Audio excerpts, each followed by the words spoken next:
Lakini bangi ni kitu ya maana, manake tukiwa nayo watu hawatakuwa na njaa. Kenya tuko na 44 million people.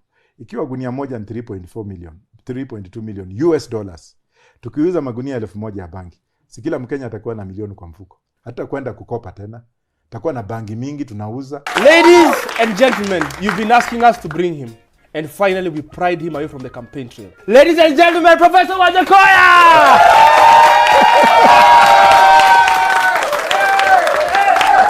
55 candidates want to be president. But how does one stand out from the crowd of 55? Yeah, man. Because I'm the only one who makes sense, man. I want to grow weed. And that's what will bring smiles on people's faces.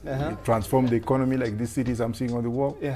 And these people have nothing other than having a history that we know of, having looted the country, driving in mighty cars, many bodyguards. Did you see me, the bodyguard, when I came in? No, I don't need that. These are the people that I need to be around me, man. Wow. Parliament has just raised the national debt ceiling from 9 trillion to 10 trillion.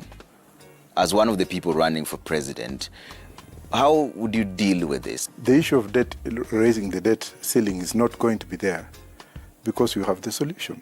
God has created this country with a lot of soil, arable soil, where you can use it perfectly, like what Jamaica is doing. Kuna kale kakitu tukipanda ako kakitu. And that solution is in growing marijuana, which will enable this country to clear off all the outstanding debts, have enough money for all Kenyans wherever they will be, either inside the country or outside the country. Yeah, that's when I see people saying bottom up, you wheelbarrow, wengine asema 6,000. I look at them as people who are failures in life. The question is how? So tuonyeshe kwanza vile imeandikwa. Is it 100 billion or 2 billion? Zingine zinaenda wapi za KEMSA?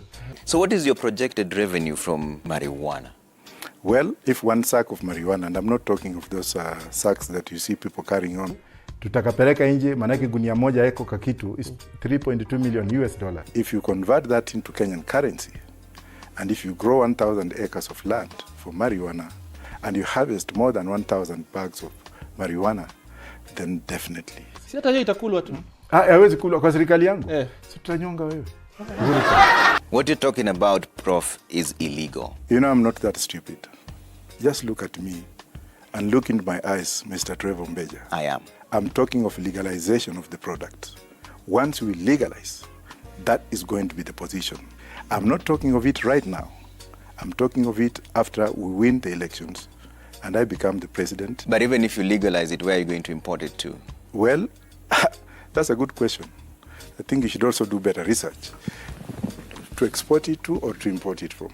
You said to import it to. We are going to export it, not to import it. We are going to grow it and export it. There are so many companies in the US that have their hanging out and telling me, please, we have a ready market here. Rwanda has legalized the product. Zimbabwe just legalized the other day. Malawi, the president, who is a pastor. Wacha wale mapasto wengine urongo na kweli ambao alikuja juzi kusema ati hey professor sijui nini ataharibu watoto wetu. Now they sodomize children. It has been known for some of these people, the priests, wakienda kulala na watoto wadogo wanaibia watu kila Sunday. I'm saying the few of them. Here's a big pastor, bishop from the United States in California, who is the president of Malawi, telling Malawians we are uprooting all these tobacco stems to grow marijuana. South Africa did it, okay, and Morocco is doing it. So the market is really ready and available. We want our economy to go here. Pay off the Chinese. Take that karelwe, kale kachuma kutoka Mombasa mpaka Naivasha. Tuweke kwa meli, tuweke magunia 500 ya bangi kwa hiyo meli, tuambie mchaina ingia hapa, rudi kwenu, because they are really doing something very bad. Hii durag ni ya kazi gani? Hii sasa hii ndio yenyewe moto bwana. Moto. So what does it symbolize? Kama uko na corruption, usije karibu na mimi. So, It's driving away corruption and dragons and demons. Oh, okay. How do you think you're going to deal with corruption once you become president? Hang them. We need a death penalty. People will have to be tried. They will have to defend themselves. And if they find themselves guilty, they will be hanged by the hemp fiber. If not, then there's a place in Taita Taveta where some people used to be thrown in the cliff. There will be no way out. Zero tolerance on corruption. In Japan, for example, if you suspect yourself to be corrupt, you commit suicide. Kanaruka kutoka huko na hii tumacho kidogo paka kanaanguka kanakufa. In China, you are tried and hanged. In Europe, you go to jail. And in Kenya, you go to parliament. Wow. So your proposal of dealing with corruption, Prof, is the death penalty. and that has to come back through a referendum then, so that Kenyans will decide. Well, when we suspend the constitution, we shall not have a lot of... What's wrong with our constitution currently that you see needs to be suspended immediately you get in? Yes, not the whole of it. Yeah. Ile ingine ilikuwa inawekwa hapo, watu wanakimbia na machopas, wengine wamelete kutoka wapi, matumbo ndio hizo na nini, ati we are representing Wanjiku. Kwani waliuliza nyanyangu.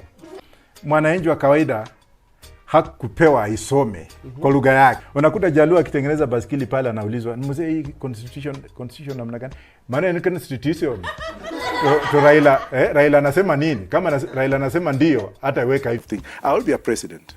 I'm not a loser. I have the people here. Yeah, good. I will be an iron fist president, not a dictator, but who wants the economy of the country to move, who wants Kenya to move, to restore itself to where the late President Mzee Jomo Kenyatta was, so that we get things moving from there. Yeah. Just like when we lent money to Singapore in 1966, Malaysia in 1966. Yeah. Those two countries have become superpowers, Okay. and we are still down there in the bottom. Is opium on the list? I mean, how far are we going in with regard to what we need to pay off our debts? First of all, the Israelis smoke weed. Yes. It's legal in Israel. Yes. Hata ukiangalia zile nyimbo za Solomon, alikuwa anaimbia demu yake mpaka anamwandikia poem. I love you like wacha tu. Anamwambia when kama mandas, like calamus, that's how it's called in Ni. Yes. And he was saying that the fragrance of your perfume, it makes me to be holy than thou.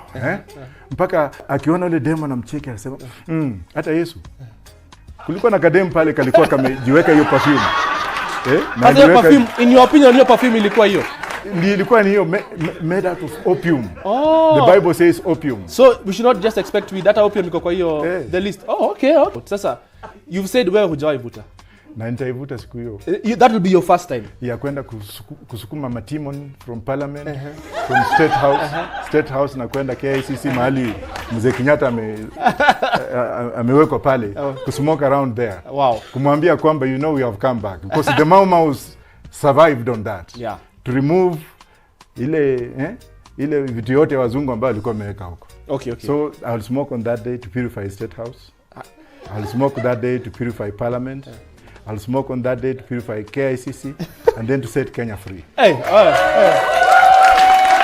Prof, when are you launching your manifesto? On the 2nd of June. When are you launching? On the 2nd of June. 2nd of June or July? Because we're on the 8th of June now. So July, that's next month. So how many agendas do you have? Well, we have everybody. What are your key points? Well, we have 12 points. We shall let Kenyans know. We shall have the likes of Mbuzi and Lion and our friends from Yaman coming in and emancipating themselves. And first of all, I must thank the British government. They came and stole my dream. And they like stealing. They even stole the East African community motto. They started that and went ahead and legalized marijuana. The British last week came up to experiment what we said in Kenya. You know, Kenya always leads. That's why we've had Obama. So we shall have a 4-day working economy, 24-hour, 8-hour shift with increased production, so that Muslims can go to the church, to the mosque on Friday, 70 days can go to the church on Saturday, and Christians can go on Sunday, with the Rastafarians also choosing in between whatever they want. Okay. And there's a lot of tears in this country. All right. I'm going to ban that port. How do we call it? Dry port? We need a real port, and we need Mombasa people to have their own port. Kuna Wakenya ambao walikuwa wamenunua malori ya transport goods kutoka Mombasa mpaka Zaire. Wamechukua loan kwa hiyo malori. Wanaandika watu ni 500,000 people. Matani boy na madereva. Collateral wamechukua. Wako na madeni ya banki. Sasa mchaina anakuja na ile tumacho yake hii. Anasema, monopoly ya jamaa inatolewa kule, inawekwa hapa. People are jobless, people are homeless, people are bankrupt because of that monopoly. Where is it? Where is the money going? We don't know. Civil engineering graduates from Nairobi University who are supposed to be absorbed in job market. Mchaina anakuja pale, anaandika kama watu wa kuchimba mtaro kwa Thika Road ama wherever it is, na tuachia watoto pale Mathare North, wengine tumaje tunakaa namna hii. Alafu baadaye kanakaa na kofia hivi, twingine tunachoma mahindi hatuna permit. Ana supervise Mkenya anamwambia onichwa na hawajui Kizungu na pia hawajui Kiswahili. Wow. Waziri anaingia hapa anasema from today police uniform itakuwa blue. Because I was a cop and I know what I'm talking about. Nitachoma yote tarehe 9. Manake the constitution says if you want to develop me, niulize popular participation. Askari waliulizwa. Alafu unakuta polisi wanakaa kwa nyumba ya nyasi. Yaani nyumba ni ya simiti lakini ukienda juu and go to Central Police Station today when you finish. Utaona nyasi imemea kwa nyumba ya askari. So instead of doing that, we want police officers to be given equity. Saizi ukiona askari ya Kenya wakitembea kwa barabara na viatu zimeraruka, uniform inakaa kama ya Mchinese, wanasema hiyo. Alafu mwingine anasema ati we shall have to teach Mandarin in our schools. Wachina wamekubali Kikuyu ifundishwe huko kwao. Makwende huko. Oh wow. Which other ways are you going to plug this gap? What else is there? It's not only marijuana. Okay. What's the We are next? also introducing snake farming in this country. Snake farming. Yes, so that we can actually extract poison for purposes of medication. We have so many snakes in this country, and we have so many snake eaters like the Chinese. One of the ways that you are going to offset of their debt is by taking these snakes, putting them, extracting the poison, and then giving the Chinese the rest to eat so that you can tell them to offset of the debt. Because if you look at that, the US, which has legalized, Jamaica has the least number of mad people in the world. compared to 3 million patients we have in Kenya, whereby at least 25% of that 3 million people receive medication as outpatient from Madare Hospital. So that's how it is. An opinion poll has just been released by InfoTrack. Raila Odinga 42%, William Ruto 38%, 20% of Kenyans undecided. The two of you don't show up. I don't like that company. And when I become the president, if I will find out that it has violated the constitution of the people of Kenya by not really doing what the Kenyans want, I will send them packing. They should actually be on notice that there is a new boy, a new player on the block who takes no nonsense, but takes Kenyans' interests at heart. How would you send them packing just because you don't like them? Let me tell you this. I'm a lawyer of very high repute. And I don't just practice in Kenya only. I practice in the US, in the UK, and I'm also a practitioner at the European Human Rights Court. Enyewe knowledge niko na mtaogopa. Ile time tutakaa na nyinyi enyewe mtakaa kuogopa. Nyinyi wote. Unaona judiciary? Hiyo mimi nataka itolewe na iwekwe kwa River Yala, iende kabisa kwa Lake Victoria. The whole judiciary. Yeah, because how ndio wanafanya inji hii inaenda wapi? Chini. It has made the president to be a lame duck. Akisemea kitu, mtu anakimbia kotini, inapigwa nyundo. Judiciary wenyewe wakiwa ni waizi au majudges, wanaenda kuinvestigate themselves, wanarudishwa huko. Have you ever had a judge being hanged anywhere in the world? In the Philippines, it has happened. Afghanistan, it has happened. If I find a judge ambaye atakuwa involved kwa corruption, he will also be hanged under my new regulations. That is you. 3 years ago. Just 3 years ago. Okay. And then how does one go from this to this? This is the real you. The real me who was a street boy. Yeah, okay. The real me who was born in the streets of Nairobi, my man. You know what, man? Yeah. Like, wengine walikuwa kiniambia ati ukienda studio vaa suti, nikamwambia nyanyako. Yes. Hii Nairobi, nitatoa city ya Nairobi hapa, tutengeneze city nyingine Isiolo. Ili we transform our economy by shifting Nairobi city to Isiolo and leaving it as an administrative city.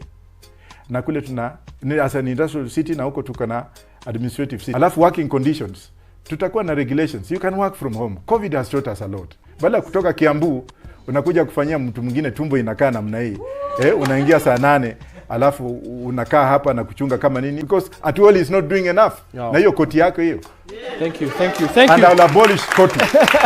Okay. I'm going to abolish koti because they are not doing enough for Kenyans who are working in the diaspora. Wow, and then the people in the diaspora, Kenyans in the diaspora, they're not being looked at. Wanatumiwa tu wakati kina Raila na Ruto wanaenda huko wamekusanywa kwa hall. I wouldn't want to go into details if I was in Jamaica, Montego Bay. Maybe they could understand what I'm trying to say. We need Muslims to go to the church to have their own freedom on Friday. We need Kenyans to have freedom to work freely, to be paid well, to have enough money from the marijuana production.